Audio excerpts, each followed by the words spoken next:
Hello hello et bienvenue dans cette nouvelle vidéo du CFC. Aujourd'hui on se retrouve sur le thème automne et j'ai voulu réaliser un jeu du morpion au thème automnal. Ça fait un petit moment que j'ai pas fait de vidéo donc vous allez voir, là je suis vraiment allée dans quelque chose d'assez simple dans la réalisation et l'idée c'était vraiment de lâcher prise un peu et de faire des erreurs et de s'amuser avec la pâte et les couleurs. Et j'espère que cette vidéo vous plaira et que ça va vous inspirer. Donc je commence par faire deux patrons pour ma base de mon jeu et une qui va être un peu plus grande que l'autre. Et pour ça j'utilise des feuilles quadrillées, ce qui m'aide à faire mes mesures assez facilement. On découpe tout ça.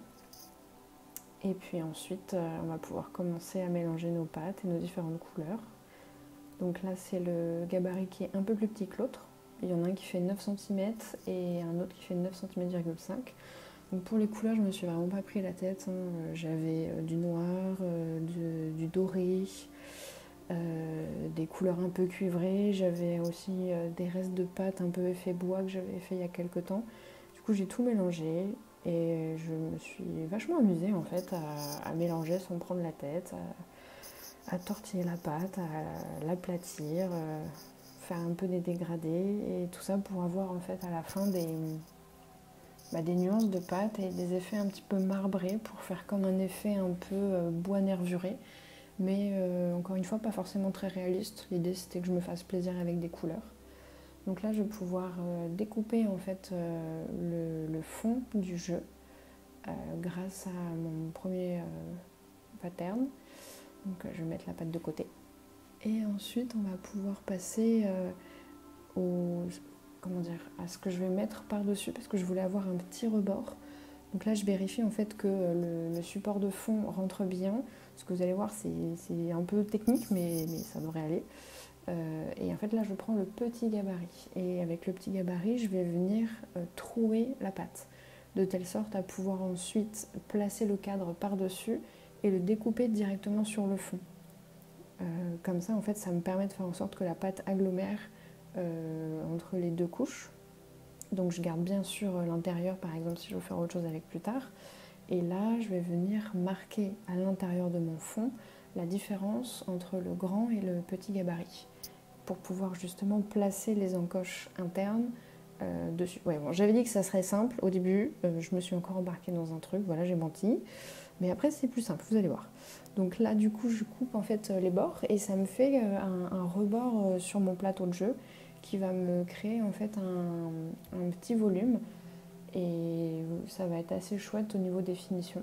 Donc là, ce que je fais, c'est que j'utilise un pistolet à pâte pour en fait faire des sortes de petits filaments avec la même pâte que j'ai utilisée pour le fond. Du coup, ça fait des nuances de couleurs.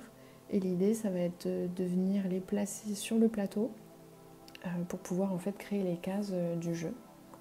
Donc là, rien de très compliqué. Je place, je découpe, j'ajuste. Et c'était un peu chiant, mais on s'en sort. Hein, voilà, encore une fois, minutieux. Il faut que j'arrête de faire des trucs comme ça, vraiment. Ensuite, je vais préparer mes jetons pour le jeu. Et pour ça, du coup, pareil, je m'amuse avec les couleurs. Là, j'ai pris du jaune translucide, j'avais du cuivré, du doré.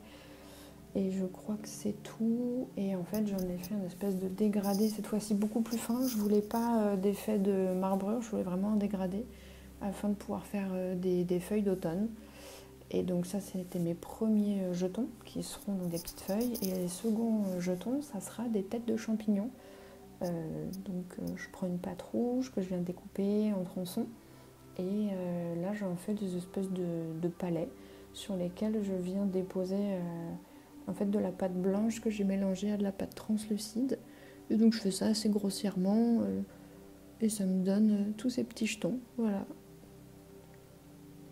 Maintenant, il n'y a plus qu'à cuire et puis à s'amuser, à jouer, à essayer de gagner et puis surtout profiter. J'espère que ce tutoriel vous aura plu. Moi, en tout cas, j'ai pris beaucoup de plaisir à le faire et à revenir avec ce nouveau thème très très chouette. Je vous invite à aller voir les vidéos de mes copines du CFC et Plein de bisous, prenez soin de vous. Ciao.